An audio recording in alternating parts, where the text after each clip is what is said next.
It's truly an honor and a privilege to stand before you guys for our 33rd anniversary. It's hard to believe it's been that long. And really our 27th resource breakfast. This event started out really just talking about how to read statements, and certainly a lot's changed since our first office 30 years ago. Yeah, we started in 1986, and by 1990, maybe turn this, by 1990, we had the vision for a new type of business. Something that's really focused on service and helping people achieve their vision. It wasn't so much about investing or investments. It's about helping you do what you want to do and feel comfortable that you're going to be able to do it in the future. Over the last 30 years have been tremendous changes in technology. You know, the internet didn't exist, for example. No cell phones, no digital cameras, no eBay, no Amazon. And yet, as the world's changed and technology's changed, our mission and our focus and the things that we were founded on remain steadfast. So today, we're going to talk a little bit about the resources available to you.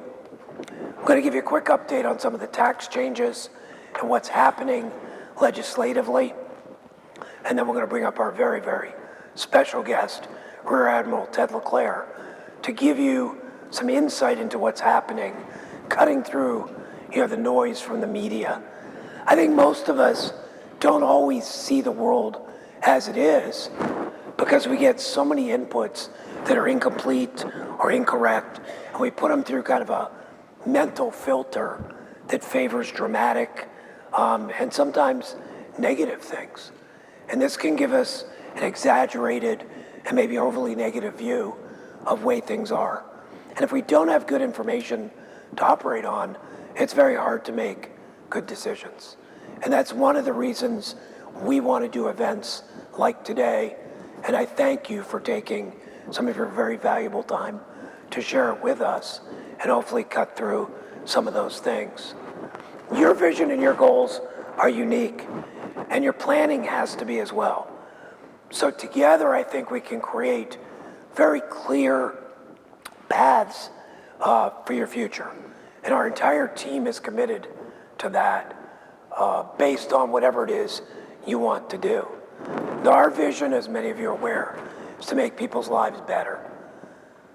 Yours, our teams, and our communities. And we do have a lot of information in the handout material, which hopefully you received.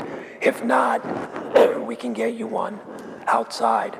But we believe that together, we can do a lot of good for our community as well as for each other. I do want to take a minute, first of all, to thank all of you, again, for the confidence you place in our team. But also, without that, we would not have received the various recognitions this year, whether it's Barron's or Forbes or Cranes. But more importantly, I want to thank you for all you've done for our community. 30 years ago, one of the things that was very important to us was trying to deal with hunger in our community, because it's ridiculous that people really are challenged with it. Over the last couple of years, and you guys have donated more than 140,000 pounds of food. It's almost 300,000 meals. And you've donated, several $100,000, which has gone to local organizations.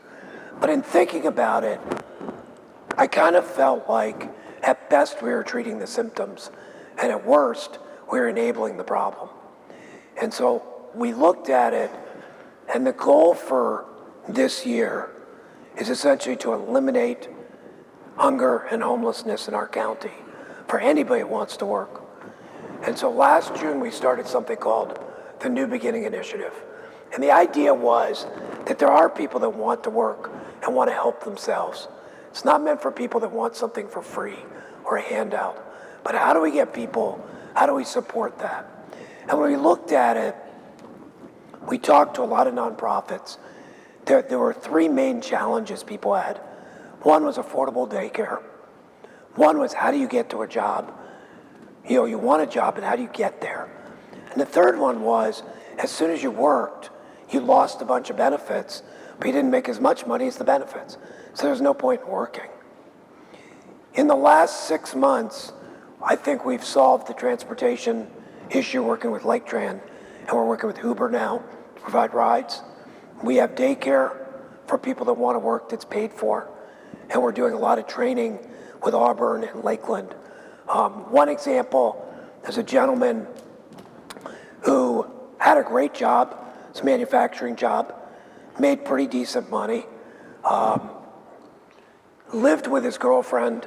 She had a car that they had a falling out, and literally within a week, he had no car, he had 2 kids, and he had no house. Well, he wanted to work, but he had no way to get there.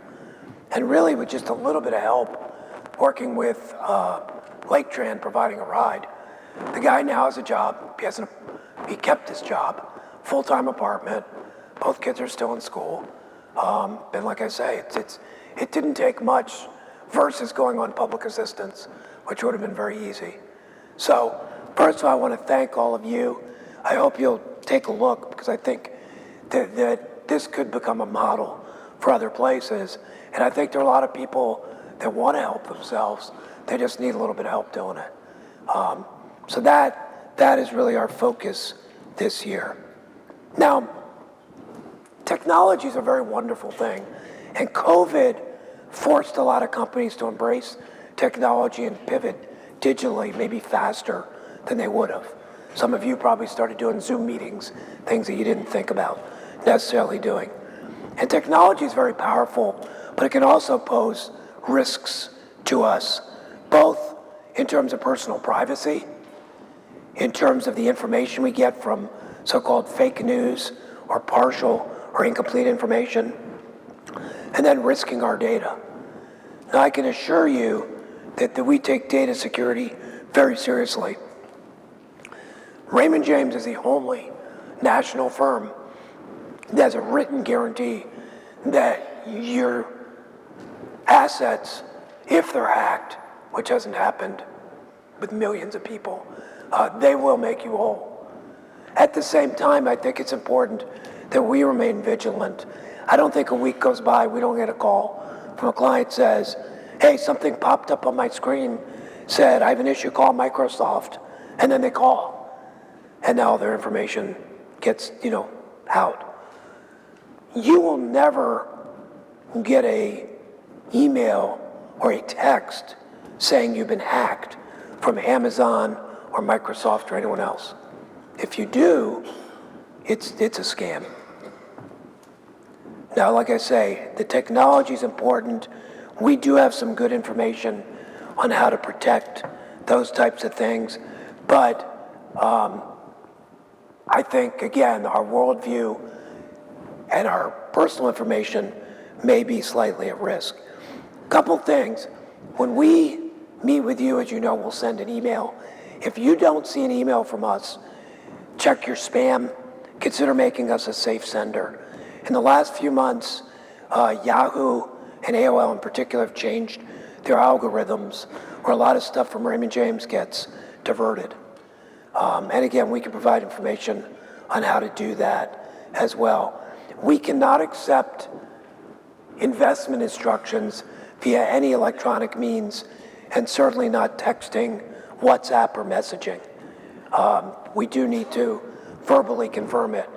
Likewise, if you request money, we will phone you to confirm the information. There are hundreds of millions of dollars that get diverted because someone will email.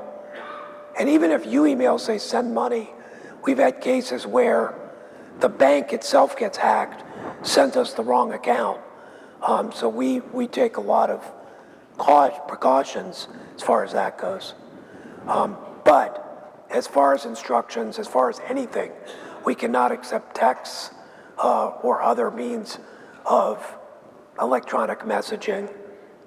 Now, and we've talked about this for 30 years, I think it's important to understand that the role of the media is certainly not to inform, it's to sell advertising. When you look at the competition, with over 1,700 TV stations now, millions of websites, publications, that there's this competition for your attention. And again, we're drawn to the negative, the dramatic in the short term. And so perception may not be in line with what's really happening. How many of you feel like, I just read today about a mass shooting in California with somebody. How many of you feel like violent crime continues to get worse? These mass shootings with crime in the cities, doesn't it seem like it's getting worse and worse and worse? Do you guys agree? The reality is, by almost any measure, violent crime is down by 50 to 60% from the 1990s. Whether you look at the FBI statistics, you look at criminal justice statistics, you look at the government statistics, whether it's murders or property crimes, the number's down 50 to 60% from 30 years ago. It's much, much less. But again, because we're exposed to so much of this, it feels like it's worse. It's the same thing with the market and portfolios. If the stock market dropped 3,000 points tomorrow, the media would lose their minds. The reality is we get a 10% drop roughly every 8 months for the last 50 years. Because the market's so much higher in terms of points, 10% is over 3,000 points. But it's a normal thing. We get about a 5% drop every 2 months and 20% every 30 months. The volatility last year, which was a tough year, pretty normal. So I think as people have more money, hopefully, the dollar swings become bigger. But again, as we're inundated with this news, there's a sense that things are getting more volatile when that's not necessarily the case. 96% of the returns from 1963 through 2004 came in 135 days. That means 96% of your returns happen 2 days a year. Missing those days is what's going to cost money. This is really interesting, that since 1995, if you'd invested in the S&P and you just kept it, you made about 7.7% a year. If you missed the 40 best days, you had less money than you started with 27 years ago. We can help you allocate, and our philosophy is not about predicting what's going to happen. It's about having enough cash on hand, enough income to meet your needs, so you're not jumping in and out. Having said that, buy and hold doesn't necessarily make sense either. I think you need to take a very intentional approach, and we've developed and refined a process that's not dependent on markets or predictions, but it's based on you and your cash needs and income needs. But behind the scenes, there's a lot going on that looks at rebalancing, allocating, et cetera. So it's not that we're trying to time the market, because that's impossible, but we're taking advantage of the volatility for taxes, to save you taxes, to minimize expense, and to reallocate. And again, we're happy to share as much of the behind the scenes as somebody wishes, but it is a very intentional approach. Now, as we come into this year, it could be a good year. As you know, past performance doesn't guarantee anything, but it's very, very interesting that the third year of a presidency, when there's a midterm election, by far has been the best year really for the last 50 years, with an average return of about 13.5%. In fact, since 1950, there's never been a down year in this situation. Does that mean we're going to go up this year? Not necessarily. But again, it does give an indication, counter to some of the negative stuff that we keep hearing. And one of the things you guys have heard us say a lot is that the four most dangerous words are, this time it's different. It's not. There'll be another crisis. We had COVID. Nobody really expected that. We had the Twin Towers. We've had all kinds of things. And frankly, it's interesting that if I look back at the last 100 years, the crises are always the same. There's always some sort of medical pandemic, whether it was polio or Ebola or the swine flu or bird flu or COVID. There's always some sort of energy crisis since the 70s, and there's always some geopolitical issue. It's not different. How things react are, but it really is not different. So, one thing I will tell you is if something seems too good to be true, it probably is. We talked about risks. One of the big problems we see people getting sucked into are these equity indexed annuities. The guys on Saturday or Sunday would say, when the market goes up, you'll make a return. When the market goes down, you'll make a fair return as well. And there's no expense. Well, that's just impossible. The reality is those things don't work. They do return all the time, but it's a return that's so low and it ties you up that it doesn't make sense for people to do that.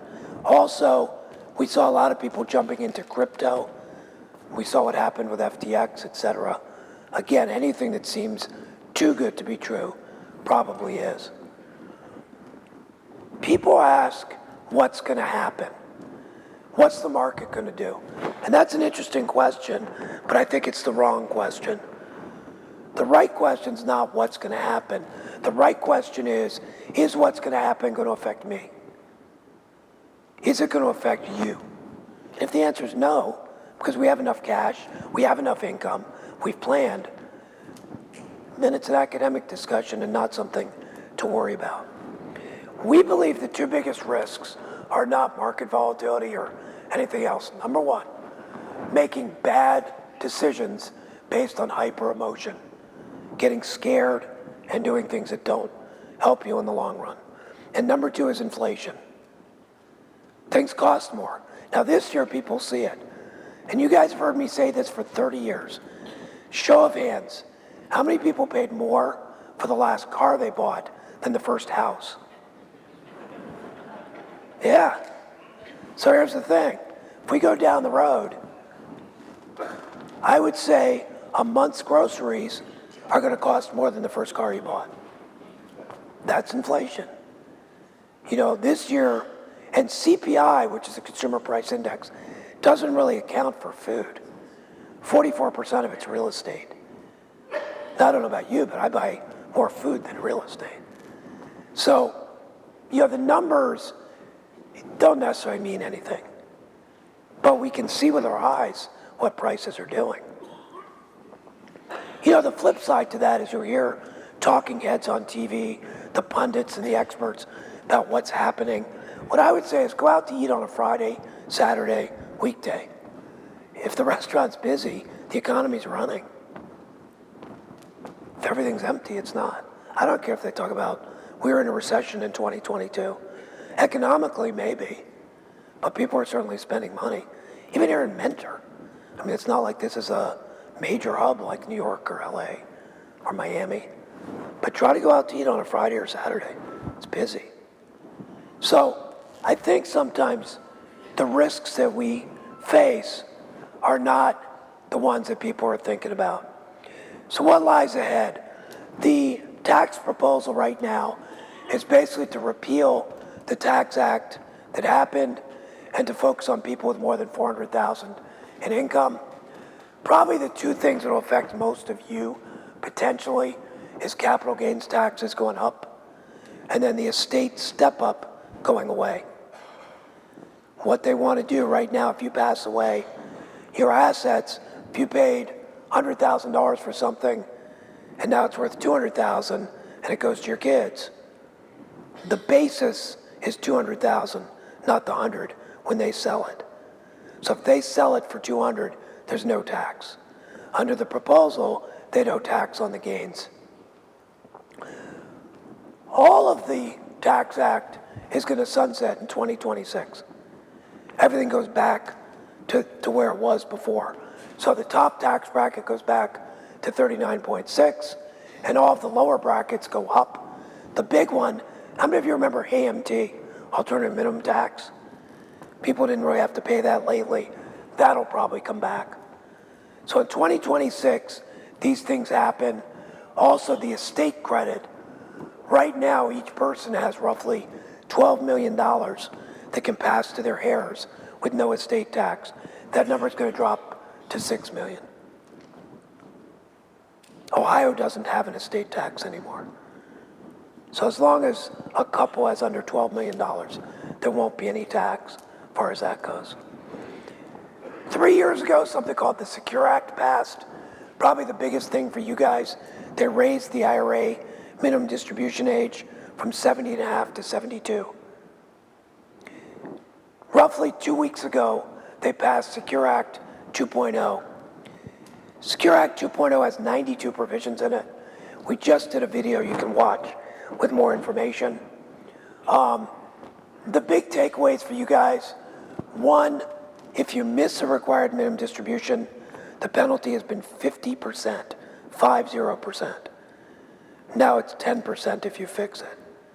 The other thing is they raised the minimum distribution age to 73, and that's going to eventually go to age 75 over the next few years. For people that are younger, starting in 2024, employers can match payments that someone makes on student loans into the 401k plan. So if someone's paying student loans, the employer can match it. And for people that are 60, the catch-up provision is going to go up. You'll be able to put more money in the 401k. We'll see what happens. It's a political process. But this has passed. You can Google it and read it. As I say, for most of you, I don't know if there's that many changes that will affect you. Finally, when there's volatility, there's opportunity. When we get a choppier market, we can take advantage of, as we said before, to do tax swaps to minimize tax. We can rebalance, buy stuff that's less expensive, and we can move money from tax deferred to tax free efficiently. It's also an opportunity to put money into charitable types of things. They raised the amount that could go in and be deducted for charitable deduction, so-called donor advised funds, as an example. And your advisor is happy to talk to you about that as we go forward. Resources available to you before I turn this over, because I think there are a lot of things that some of you may or may not be aware of. Number one, we have partnered with Raymond James now for 33 years, since 1990. We don't work for them, we're independent of them, but we do have access to all of the resources, ranging from the trust company to their bank, to hundreds of experts on subject matter ranging from trusts to insurance that we can access on your behalf and that you can use without any additional cost or otherwise. On our website, we have a number of things, videos, the blog, etc.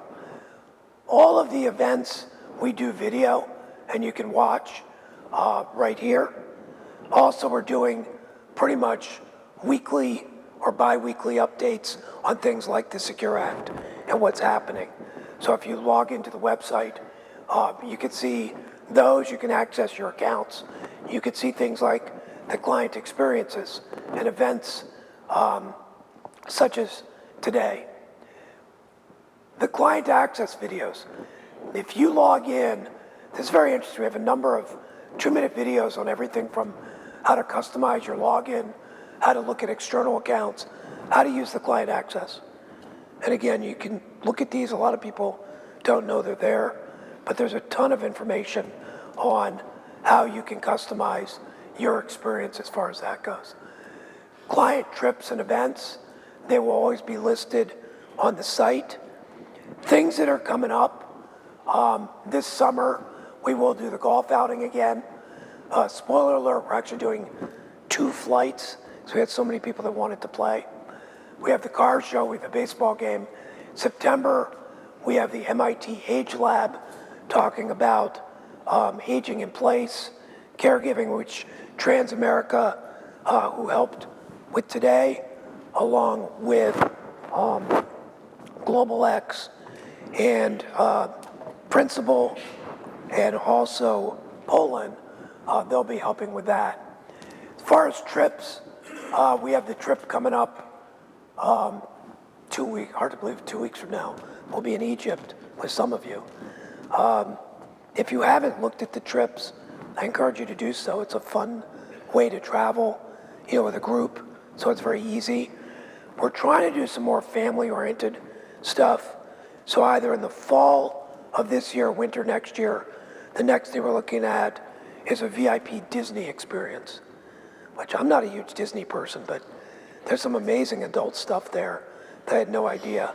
And then we'll look at another cruise probably next winter or following. We're looking at doing the Ritz again. Well, we never did it because COVID happened. But keep an eye for the various trips. And of course, the biggest, most important resource is our team.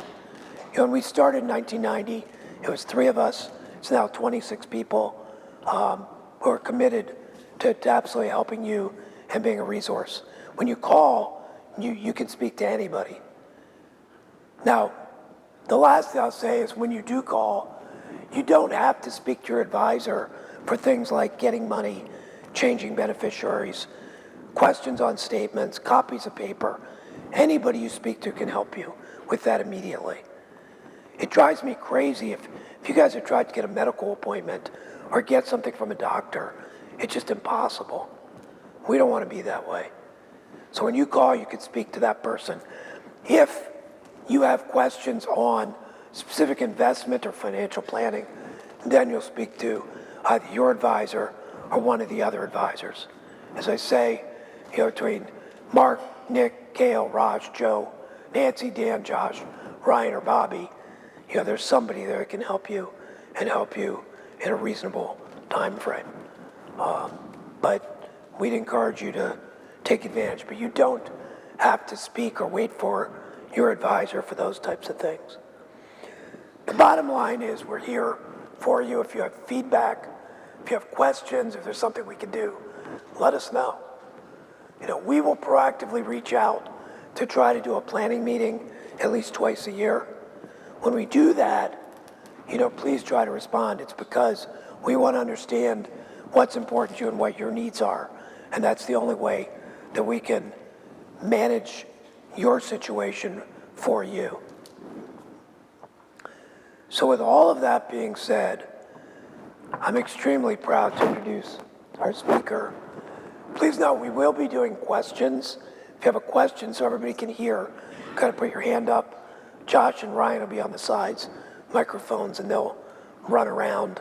I don't want to take a bunch of his time reading you a long bio. It's definitely in the booklets you have. Rear Admiral Ted LeClair is the Managing Director of Saltwater Leadership. He currently serves as the Deputy Commander of Naval Surface Forces U.S. Pacific Fleet.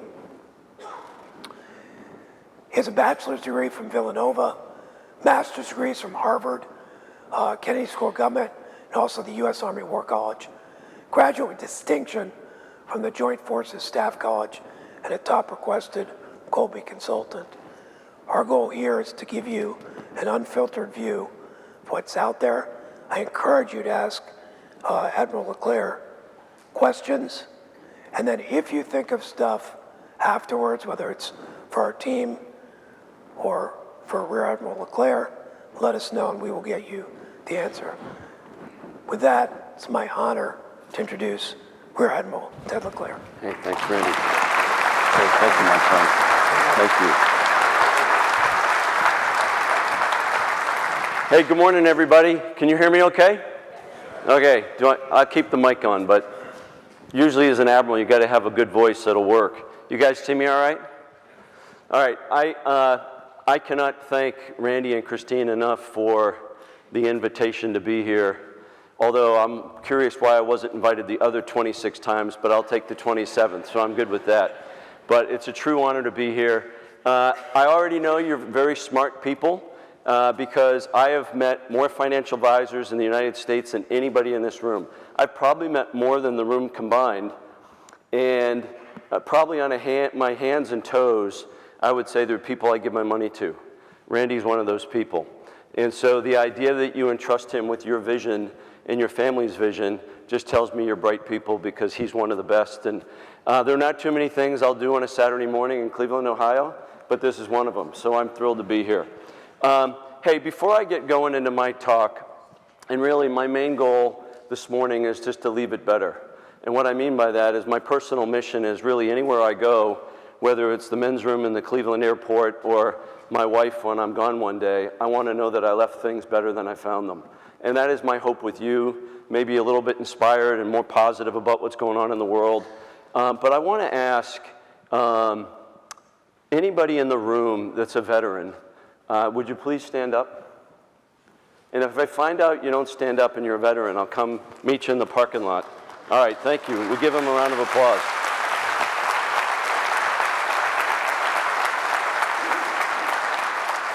If I asked people in the audience if your parents were veterans, that would be a much bigger group that would stand up. Of the other group I would like to stand up, though, is if you are a parent of a child that served in the military currently or has in the past in any form, would you stand up, please?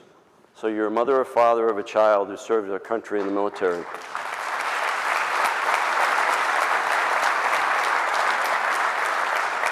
So did you see how much smaller that group was?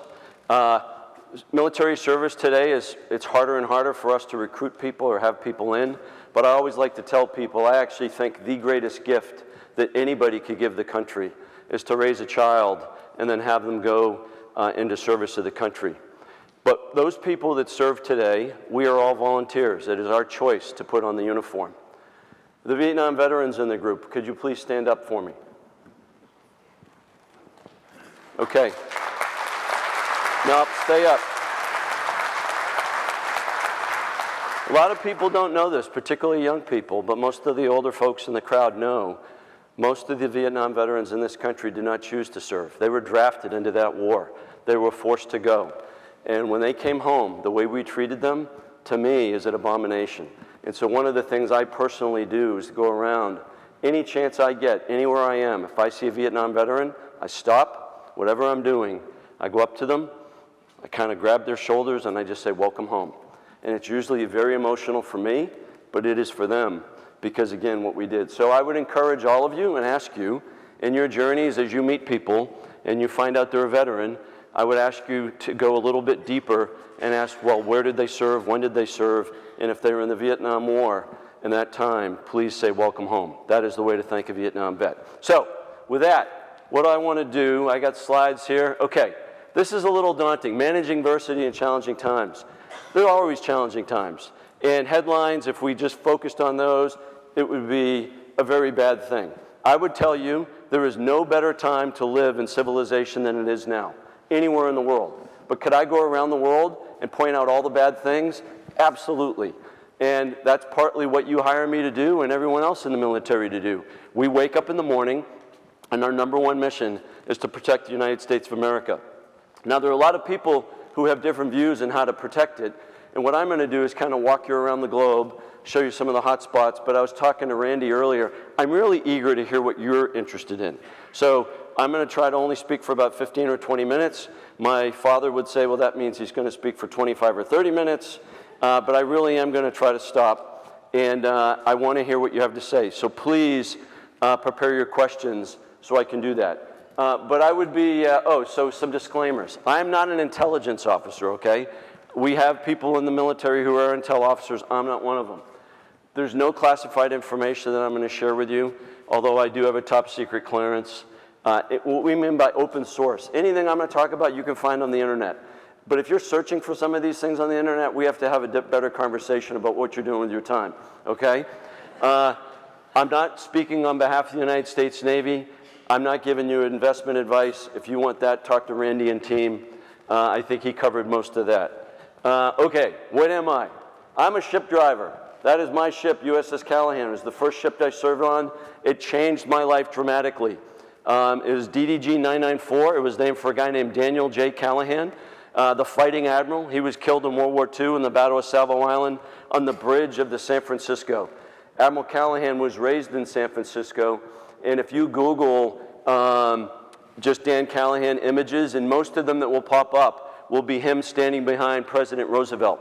He was Roosevelt's aide, military aide for several years, and when Callahan left working for the president, became an admiral, and was killed in the Pacific, it crushed Roosevelt. He was heartbroken because he thought of Dan as like a son. So that's the mighty USS Callahan. The Callahan still sails today.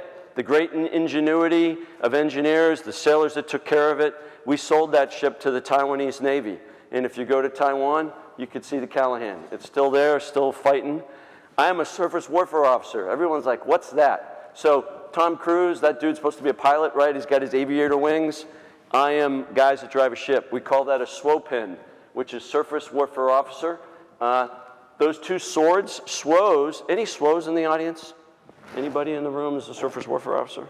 So culturally in the Navy, we're thought of as kind of geeky, boring, slow, not too cool, and it's a very tough culture. We're very negative on one another. So those swords, we actually say we take them out and we stick them in your back. That's just a little history of SWOs. But I don't do that. But that pin is kind of the culmination of all our training, engineering, combat systems, and then the ability to drive a ship. And so that's something I'm very, very proud of on my uniform. Okay, my frame of reference. You heard Villanova, Harvard, Kennedy School. So when you ask me questions, I typically are going to answer based on three ways. There is the Navy strategist. So when I was in Indo-Pacific Command or at the Kennedy School of Government, and we're talking global strategy. Is China going to, take Taiwan? What are we going to do to position the United States in a strong way? I may answer in those terms. Then when I was at Indo-Pacific, or as the Navy Admiral today, I almost don't care what things cost, right? It's like, hey, we need to win at all costs, whatever it takes, let's do it. But then I do have a third way I answer things, and it's something I kind of learned from my dad, the firefighter, the small business owner. It's called Taxpayer Ted. And any of you who watched the TV show when I was much younger called Name That Tune, I always wonder, hey, could we do this at less expense, right? Does it always have to be the gold-plated version? And so we can talk about that a little bit too. So my answers aren't nuanced. It's just these are complex issues. And so if they were easy, we wouldn't probably be talking about them, okay? So that's my frame of reference in my background. But I want you to read this. I'm not going to read it for you. But this guy is Bob Art. He's an MIT professor, and he teaches basically about national security strategy. And if you read this, we first want to devise a grand strategy. What are our national interests? Once they're identified, what drives our foreign policy, our military strategy? What's the basic direction that it takes? The manner in which the state must employ these resources. Because of the critical role that national interests play, they must be carefully justified. It sounds like almost a family's personal vision, right? Hey, what do we want? What do we have? How many resources do we have? We're going to do the roof over. We're going to replace the car. Are we going to get a lake house? I mean, it's really no different, but it's on a much larger scale with a lot of people who also don't agree. My wife and I have different views on these things, as you can imagine. I'm sure some of you sitting there, you've left some meetings with Randy and team, and you're kind of banging each other in the car. Well, I don't agree. I think we should be taking out more. Those are the kinds of conversations that we have. In the Pentagon, we call that healthy tension. And we have healthy tension debates all the time about everything. So that is a key framework that I want to use as we talk about these things. So this is 2023, near-term and longer-term concerns. I call it what we can control, debt and division. Russia, Ukraine, NATO, cyber threat is an enduring thing we'll talk about slightly because Randy touched on it, and I know you had a cyber expert last year. We'll talk about global terrorism, extremism, Iran, North Korea, and then we'll get into competition with China, COVID, and the economy. That is a cool ship. That's a real ship. That exists. It's out in San Diego now. That's DDG 1000. You guys paid for it. It is awesome. It is a game changer. But we have had challenges with it, but we're getting it better. We have 3 of them. One of them was named for a SEAL, Michael Mansour. The first one was named for Admiral Zumwalt, who is the Chief of Naval Operations during Vietnam War. And he's beloved by sailors, and it is just a it's a cool ship. You ever go to San Diego, you want a tour of the Zumwalt, you talk to Randy, they'll talk to me, and we'll get you on there, okay? If it's there. If it's not, we can't, but you come to San Diego, you want to go down and see one of your ships, you let Randy know, he'll let me know, and we'll make it happen. It's a cool thing when you're deputy commander of all of Pacific Fleet for surface ships, so you can get people on these things. Okay, I would be remiss as a naval officer if I didn't tell you, why do you have a Navy? Most people don't know this. How many of you are constitutionalists? Like, if it's not in there, we're not doing it. Or if, you're right, you have friends like this, I'm sure. I'm sure there's a few in the crowd. Nope, my guns are in there, don't take them. It's in the Constitution. Well, guess what's in there? It says, Article 1, Section 8, Congress shall maintain a Navy. It is written in words that you have to have a Navy by law. We do it because it's an island nation, right? Back in the days when we formed the country, the way we traded was the rivers and the oceans. 247 years we have maintained a Navy, and I'm proud to say we'll continue to do it, and Congress does it. Why do we have it? Well, look, North America to Asia, 12,000 miles across the Pacific. And I can Zoom my kid when I was the deputy of 7th Fleet, but guess what? It still takes a long time, 30 days or so on a ship to get across the Pacific. That has not changed since World War II. Still can only drive ships about 30 knots. That has not changed since World War II.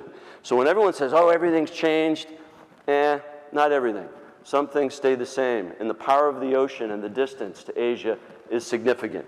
We're an island nation. If I had the Atlantic on here, it's about 3,000 miles or so. It's closer, but it's still a long way. It's one of the things that as a nation, we've been geographically protected based on our shores. However, technological advances to rockets, to just technology in general, like cyber effects in space. When I came into the Navy, we had 3 domains. We had undersea, we had on the ocean, and then in the air. Well, now cyber and space are real in the way we do things in the world, so much so that we have combatant commands, which I'll talk about more, called Cyber Command and Space Command. They did not exist in 1991 when I came into the Navy. And so people can reach out and touch us much easier than they could 30, 40, even 15 or 20 years ago. It's been a game changer for the nation. Why do we have a Navy? By the numbers. This right here, the way I have this on the screen, I basically have pulled out East Asia, Central Asia, Southeast Asia. This is where I've spent the bulk of my naval career. So I don't have in here in Europe, and I don't have Africa. But why I do this is that 50% of the world's population lives here, and it's rising. 60% of all gross domestic product goes through this region of the world. 60%. The biggest exporter in the United States is Texas. Most of what they export goes to this region of the world. Not all, but a lot of it does. 70% of, 70, 80, and 90 are just 3 general terms. 70% of the globe is covered by water. 80% of the people live in about 10 miles of water all over the world. If you look at the way cities and towns were created and developed around Lake Erie, it was all about the water. That's how you got things. That's how you traded. The water just draws us to it. We need it to live. We need it to survive. And most of the earth is covered by it. And then 80% of the people live near it. 90% of all trade goes over the ocean.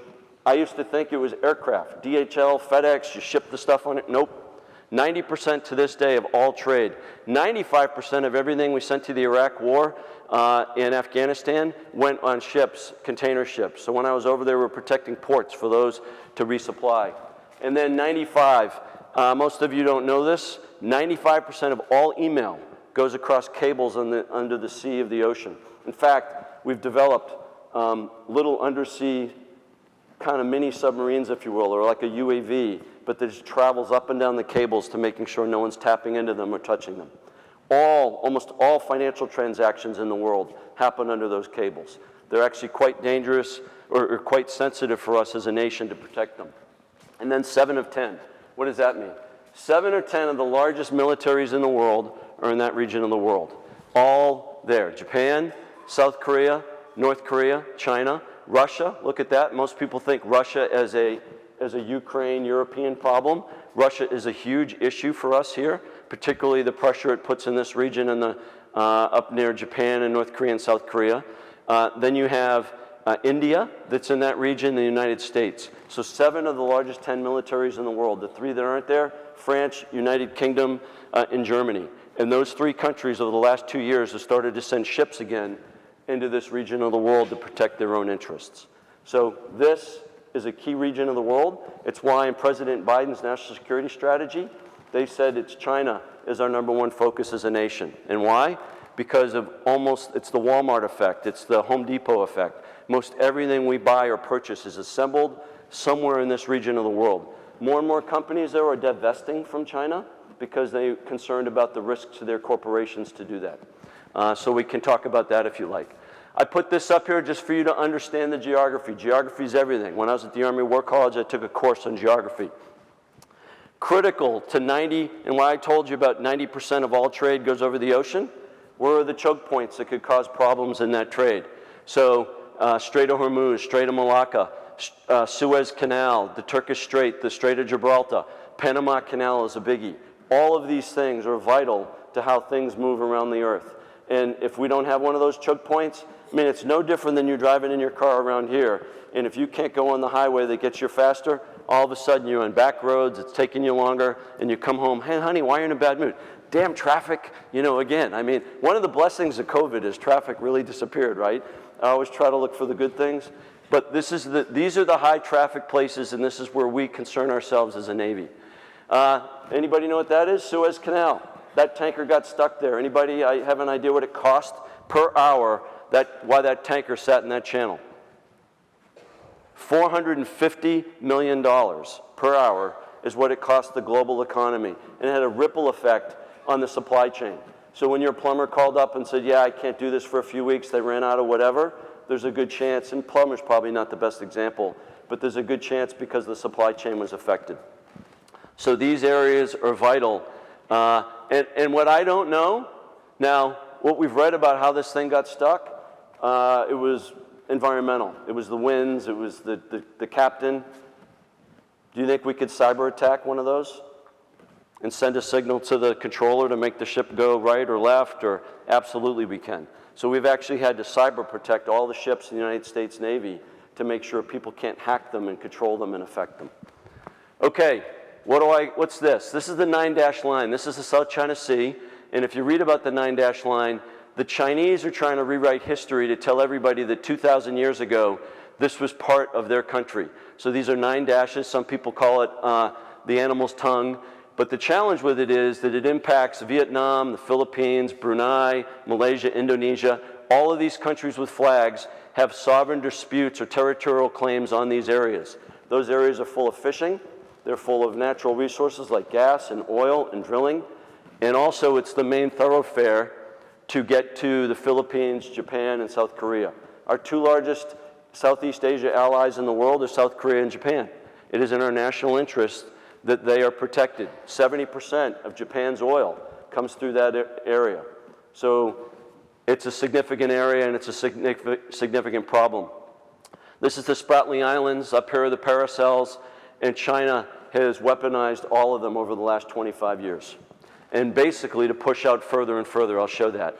Well, what happens if we can't be in the South China Sea? It's going to extend travel through this choke point down through Singapore, the Strait of Malacca, the busiest choke point in the world. Think of like LA Expressway at 4 o'clock on a Thursday. That's what it's like 7 days a week, 24/7. And we would be forced to ship out and around through the Philippines up here to South Korea. It would extend cruising time by 34 hours approximately, which would increase costs for everybody that's importing or exporting in that part of the world. And that's part of their game. Not the only game, but it's part of the game. It's just to give you a sense of why this is so important. Okay, let's talk about the U.S. debt. We hit our debt ceiling yesterday, which I've been reading up on the last week because I misunderstood exactly what that meant. And our debt limit, our debt is $31 trillion. Now, what I read this last week is there's intragovernmental debt. It's essentially what the right pocket owes the left pocket. That's really not the key debt that we're focused on. So the number is just 24 trillion. Boy, do I feel better. It's just 24 trillion. It's a lot of money. And why it's an issue is that we have to continually make choices to defend the country. What I love to ask people when they want to talk to me about geopolitics and about defense of the nation, my question to Randy's thing about are you asking the right questions? The question is, how safe do you want to be? And then the question after that is, at what cost? And it's at the cost to liberty. Remember when we had the whole debate about listening in on our telephone calls and reading our emails and how much security should we have? Those debates have been going on for hundreds of years in this country. And the question is, how safe do you want to be? And we can make it really safe, but it'll be a super high cost. You want to buy a plane ticket, get it fully refunded? Absolutely. Sign up for the $180 insurance and get it, those kinds of things. We all have to decide how secure, how safe we want to be and at what cost. But the deficit's running $1 trillion a year is a huge problem because it reduces it. And this is where I want to get back as the military leader. When we have to reconstitute our military force, so I told you about my ship, it was built in the late 70s. We're going to get rid of it, we got to replace it. What are we going to replace it with? How many of you own a car? Come on, everybody should raise their hand. You didn't walk here, it was cold out. And I'm going to make you participate now. Questions are coming up in a minute. And then how many of you, when you go to replace the car, you don't ask what the costs are? You always ask what the costs are. What's it going to cost? What's our payment going to be? How are we going to afford it? Will we do the same exact thing? Costs go up, inflation goes up, it affects us too. Cost of steel goes up, it affects us too. Cost of gas goes up, it affects us too. All of those costs either are going to get pushed onto more taxes, or we have to divert funds from other places. If you look at England, in the turn of the century, was the most powerful military in the world. And then in the late 80s, they got rid of their last aircraft carrier, which is to some people an example of power, of importance, of significance. Why? Because they couldn't afford it. We have 12 aircraft carriers. Will we go to 11, 10, 9? Will we go to 13 or 14? China's now building their third aircraft carrier. 4 or 5 years ago, they had none. And they're going to build a fourth. One day, China commissioned 3 ships, 3 capital assets. We might commission 2 or 3 a year. They did 3 in one day, and Xi Jinping was there.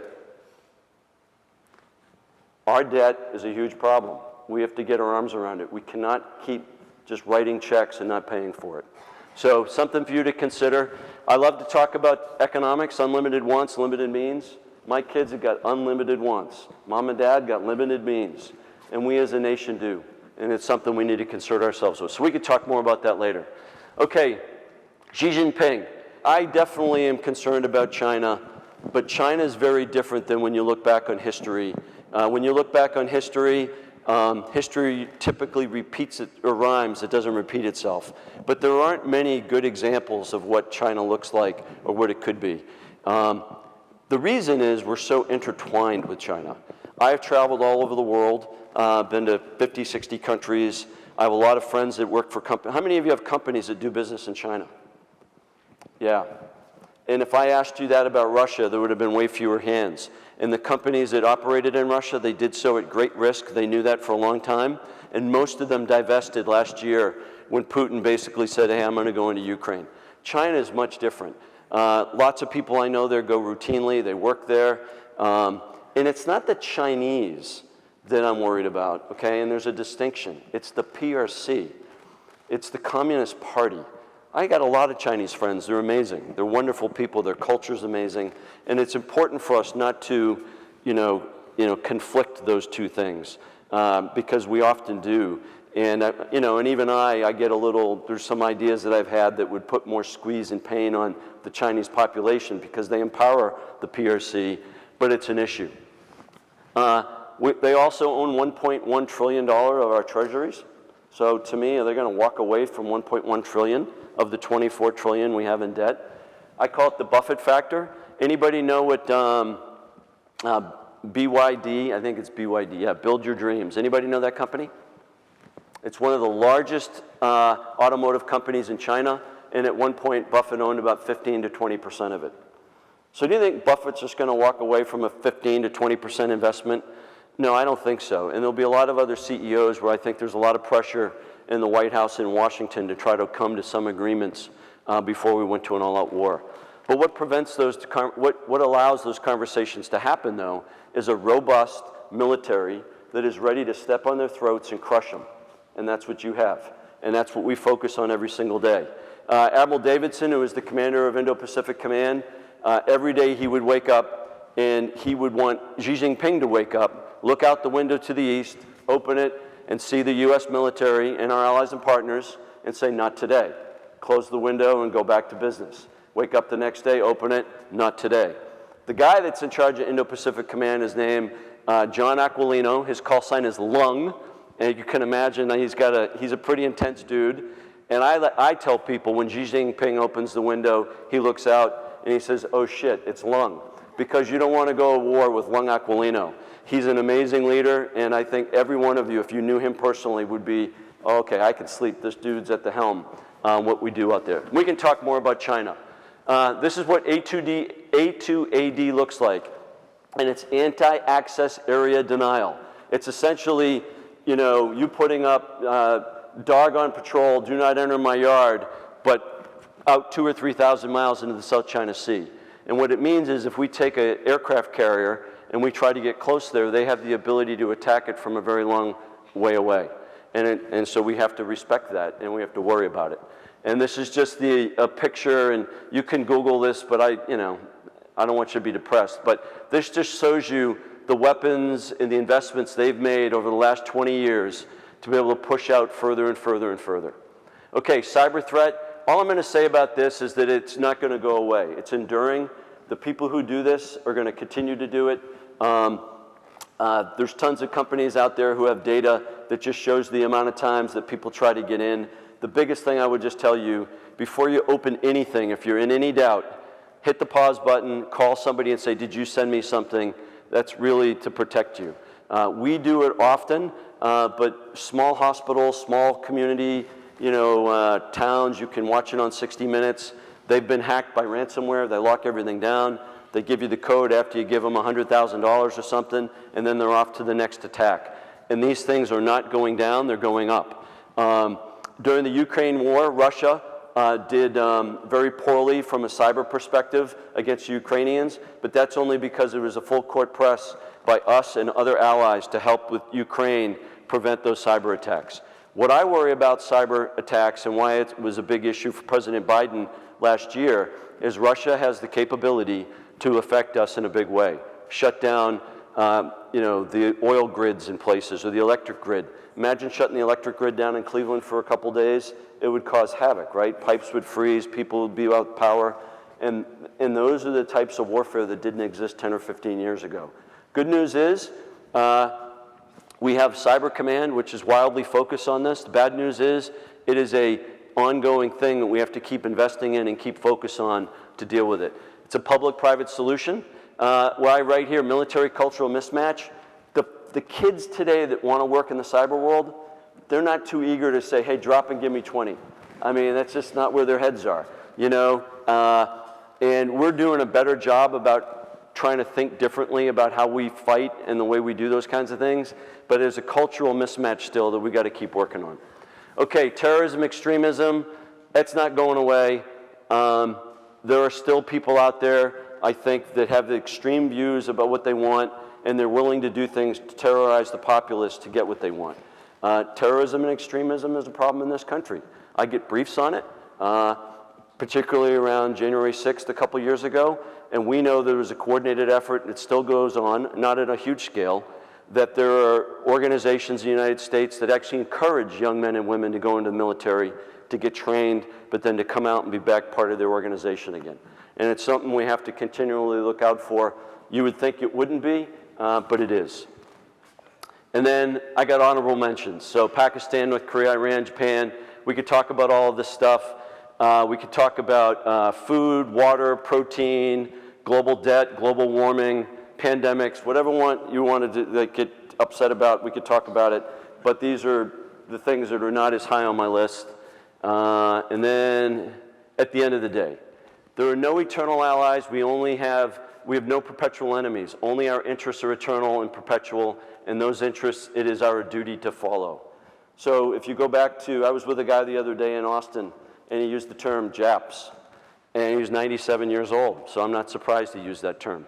But that may have been a term that people used in the 40s. Now they're one of the most important allies in the world.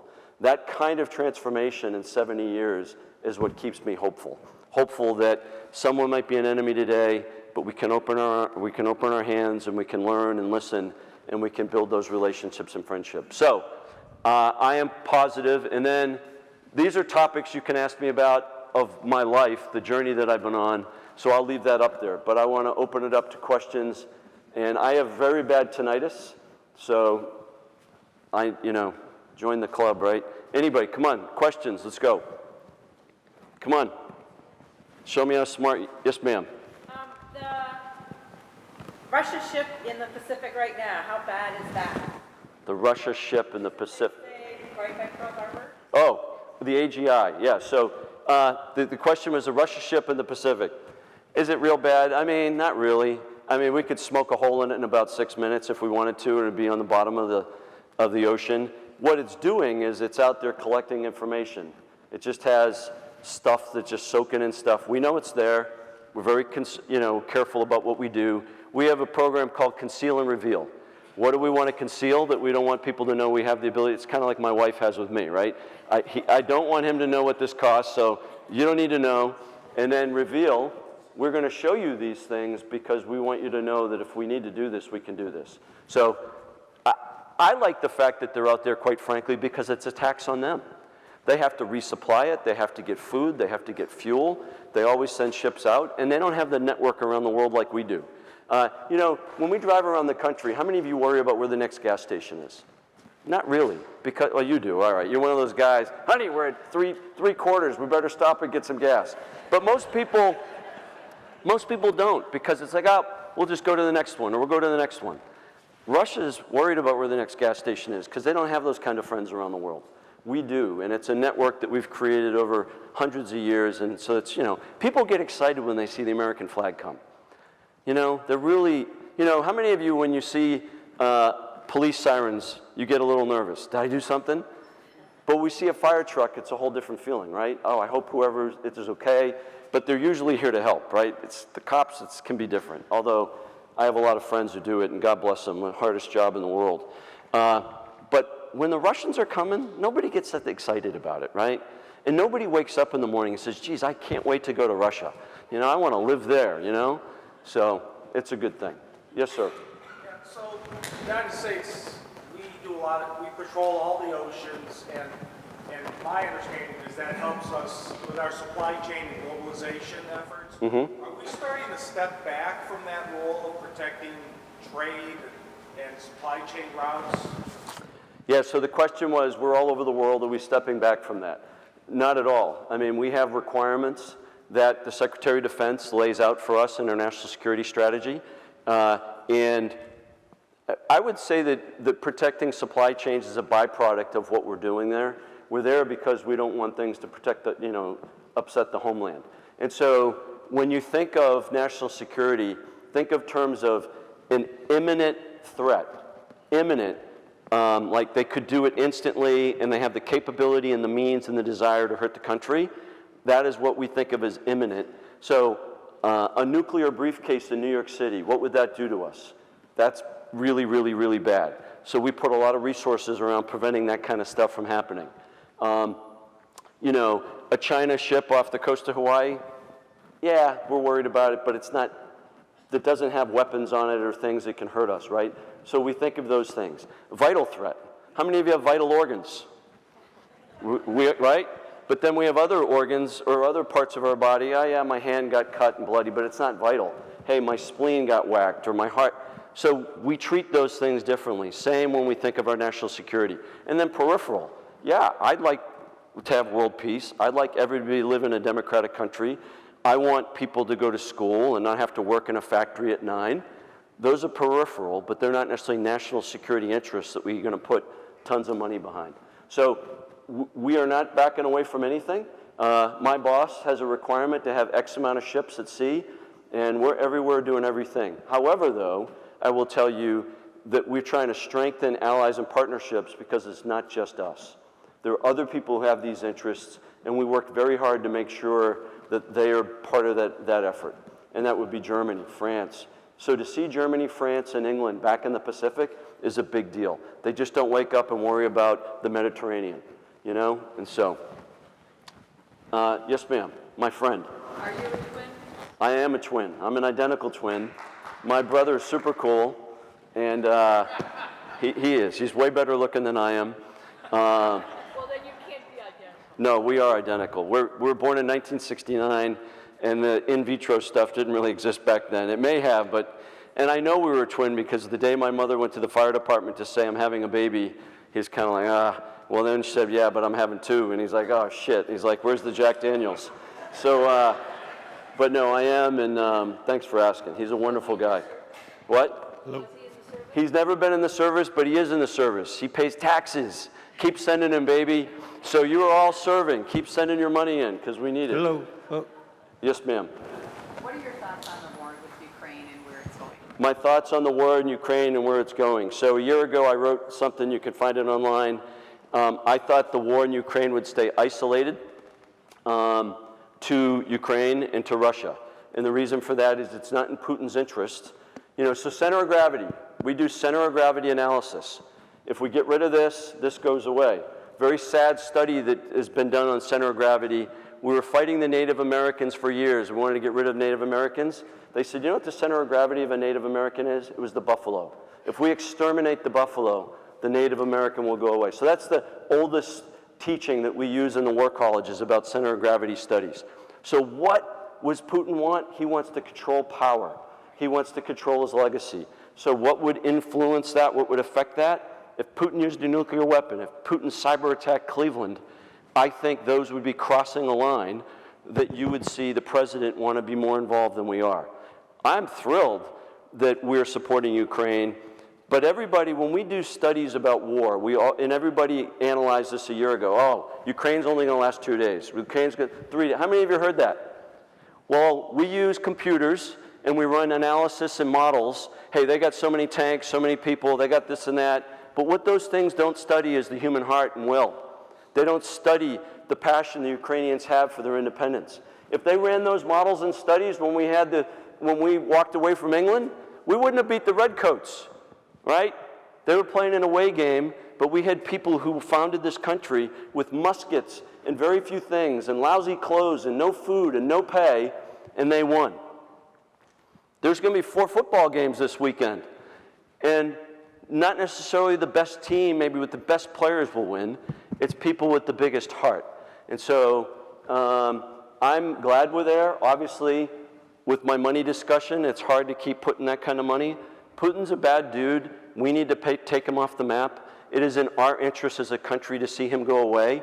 And if we can support the Ukrainians in doing it, and it's not just us, NATO has put tons into this. It's also pulled NATO together, which was very fractured. So I actually think this has been a good thing, not for Ukrainian and not for the people and the families, the devastation they're going through. Imagine today if we turned off all the power in Cleveland and prevented you from getting any supplies and food. How would you come together over the next 3 or 4 months to get through the winter? You'd come together. You'd heat your homes, you'd feed each other, you'd take care of each other kids. That's the spirit you have, and I also believe it's the spirit of Ukraine. Okay, up in the back. Yeah. Yes, sir, go ahead. Our fathers were both World War II veterans. And my question is our country still the strongest military in the world, and do we have the will to use it? I do think we're the strongest military in the world, but it's not just the military writ large. Now, in the Pentagon, we would break it down by things. So our submarine fleet is by far the most advanced submarine fleet in the world. Nobody's really close. Now, if you get even more specific into areas of submarine warfare, there are some capabilities that some countries have that rival ours. Russia's got some stuff. Our surface navy can go the furthest in the world, so our logistics training is the best, but we're rivaled now by China in terms of numbers and the type of equipment. But our damage control and firefighting capabilities outrival others because we invest in it and train in it. So, yeah, I think we're the best, but the best can lose, and so you got to wake up every day and you got to focus on winning. What was the second part of the question? Or do we have the will to use it? You know, I do, but it's tricky. I think part of our DNA in general is we're isolationists. DNA in general is, hey, why do we have to get involved in that? That's not our thing. And I hear that about that Ukraine. Well, that's the same story in World War II. Most Americans did not want to be involved in taking out Hitler and Nazi Germany. They didn't see it as an existential threat to our way of life. And until Pearl Harbor was struck, they didn't want to do it. People have rewritten history now like World War II was the righteous war, and thank God we did it. most Americans had no interest in that. That's why we had to do Lend-Lease and all these creative deals to get the Brits the things they needed. And so I think in general, the will really comes from the American people. My advisor at Kennedy School was David Gergen. And Gergen always used to say that presidents had to commit the people before they committed the troops. Meaning, and I thought Herbert Walker Bush did it the best when we went into Kuwait. He mobilized the nation, and then he mobilized 50 other countries or so, because then it made it easier to get everyone behind it. I was thrilled to see the meetings yesterday in Ukraine. There were like 40 countries at those meetings with Secretary of Defense Austin. And that's the kind of thing I think we need as a nation to do it. But great question. Yes, sir. Oh, we'll come here and then we'll go up there. With the growing Chinese Navy, do you think they will invade Taiwan within the next 20 years? And if so, what would the response of the United States Navy be? So with the growing Chinese Navy, do I think they'll invade Taiwan in the next 20 years? I don't know. And then the question is, what will the United States Navy do? Well, we won't do anything unless the president tells us to do it. I think the real question in that is, what will the Taiwanese people do? Will Taiwan be the Ukrainians, or will Taiwan just roll over? And nobody knows that. I met with who we call our ambassador. We have an American Institute in Taiwan, but she's really the ambassador there. And that's the thing she was asking me about the will. We had that conversation. I mean, everything shapes up that they want to take Taiwan out. I just don't know. One of the things, when I had the Chinese slide up there, I had the game chess and I had Go. Go is an ancient game. It's the oldest running game in history. 2,500 plus years it's been played. Chess is a game of take out the king or the queen. Go is a game of strategy, surround. And what China's done now for about 20 or 30 years is they've been trying to take back more land, reshape, with the Uyghurs in the West, with India. Those of you who have Indian descent in the room, the line of actual control, that's been going on for a long time. And whether they'll take Taiwan, I don't know. We're preparing to support Taiwan with training and resources. But every time we do it, China gets upset that we're going to sell them F-16s or we're going to sell them destroyers like the Callahan. And so it's this game of back and forth about being persistent. But supporting Ukraine is important for the matter of, if we don't support Ukraine, what are our allies and partners going to think? Are we always going to walk away when we say we have a treaty or a friendship with somebody? Our oldest treaty with is in the Pacific. It's with the Philippines. We've had a treaty with the Mutual Defense Support Treaty with the Philippines since like 1905. So we have one with the Philippines, with South Korea, with Japan, and we'd have to come to their rescue and their support. A couple more, and then we're going to. Yes, sir. Back to Ukraine. There's discussions about possibility of taking legacy equipment that still works good, but it was designed for Soviet era, maybe in the early part of the Russian Federation. Yeah. What about just throwing all of that stuff at Ukraine to give them as much equipment as we can that matches up with the equipment that they're facing, and setting Russia back 5-10 years? Yeah, so the question is us supplying Ukraine. I promise you, everybody in the Pentagon wants to get as much to them as possible, but they have to manage giving somebody something they can operate and they can maintain. The whole discussion about Abrams tanks, the fuel they need JP5 jet fuel. There's a big gas turbine that run these things. It's not like just go in and crank it up and it's a stick shift like it's a Ford. It's more like a Tesla that you got to have all the stuff to support it. So we need to give them things that will be useful. So any of the noise, back to Randy's point, those organizations that share us, they're selling stuff. So they're going to only bring you the worst. They're not going to tell you all the other things. I can promise you, you can sleep to know that everybody in the Pentagon is around the clock working to get them the right things at the right time at the right place. It is complicated. There's a lot into it, but they're working through those complications. We got time for one more, Randy? Yes, sir. My buddy from Vietnam. USS Gerald Ford. How does the Navy feel about the innovations that have been made on that aircraft carrier? The questions are about the Gerald Ford. It's our newest aircraft carrier. It's a brand new class of ship, and it has a bunch of new innovations. So we feel amazing about it. It's deployed. It's kicking ass. It's amazing. We can launch aircraft faster and everything with some of the technology on there. But the issue is it was long delays and a lot of overruns, which weren't good. So we've learned from it. We're a learning organization. We're accountable. We're transparent. And so the learning that we've done is that when we integrate new technology, we're going to make sure we don't do as much of it, and we're going to make sure it's at a higher level of like fidelity, like we know this is going to work. But it's an awesome, awesome, awesome ship. Everybody in here should be proud of it, that what it can do and what it is. But obviously, yeah, it was a lot of pain in getting it there. Okay, one more in the back. Yes, sir.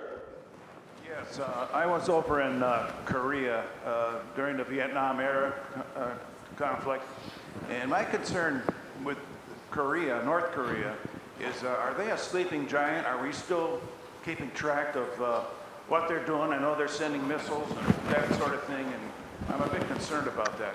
Yeah, so North Korea was the question. Are we staying on top of them and keeping track? Absolutely we are. But that's why, you know, we call that a tax, okay? When the fat little bastard there, Kim Jong-un, fires missiles all the time, and we have to go track that stuff because they're going into the Sea of Japan, they're going near our country, and so we got to keep an eye on this guy. So we can't embolden him. We can't give him time on the world stage because we're constantly having to have ships and aircraft and satellites track what he's doing, when he's doing it. When he fires one of those things, we have a national command conference with the chairman of the Joint Chiefs back at the Pentagon. And I'm there in Hawaii. Hey, yes, General, we're tracking this one now. It's landed here. Then we got to get on the horn. The amount of energy and time that he generates for us because, again, what? So he can have power and he can deprive his people of food and well-being. I mean, that guy's got to come off the map. But he yet doesn't have weapons that can range to Seattle yet, okay? But he's working on developing that technology. He can't really get a nuclear weapon to the U.S., but he's developing it. He's trying to sell it. And so he's like that neighbor that won't go away. You know, it's like, you know. So anyhow, it's a great question, but it's why it's an honorable mention, but it's on there. Okay, I think we're going to, one more? No, all right. I'm going to hang around. Here's the deal. This is what I want. Nope, don't no clapping for me. I'm good. This is what I want to leave you with. You have an extraordinary military that we have created over the last 240 years. Like any family, though, we're going to have arguments, fights, we're going to screw things up, but we go to work every day with the best interests of the American people at heart. I truly believe that your military does not think in terms of red or blue. We think in terms of red, white, and blue. That we are not politicized, that we are doing what we believe is in the best interests of all of you. For me, one of the biggest responsibility I feel I have is that if you have a son or a daughter, and or a niece or a nephew, or a friend or a child, and you want to encourage them to come serve, it is my job to take care of them as if that you were taking care of them. It is my job to help them fulfill all the dreams and all the things they want to do in their life. So I promise you, there are a lot more like me than unlike me, and that is the thing we focus on. We can replace ships and tanks and all those other things, but we can't replace people. And the thing that makes our military great is not all that equipment, it's the people. So please, as you're out and about, send your sons and daughters to us. Here's the other thing I wanted to say before I finish. 50% of Americans don't have Randy Carver. They have no financial plan, they're scared to death, but they don't know how to go find him. You guys need to go find friends and family and people to find people like Randy, because Americans can't rely on everything in Washington to solve things for them. And the best time to plant a tree was 20 years ago or today. The best time to sit with Randy and his team, if it wasn't 20 years ago, it's today. So I salute you for doing that. That's extraordinary. You should be proud of that. But we need more people to do that. And it's hard, it's not easy to do, but it is. So it's been a huge, huge privilege of mine to be here. It's an enormous honor to serve in your Navy, and I hope I've left you a little bit better than I found you. God bless you. Thank you very much.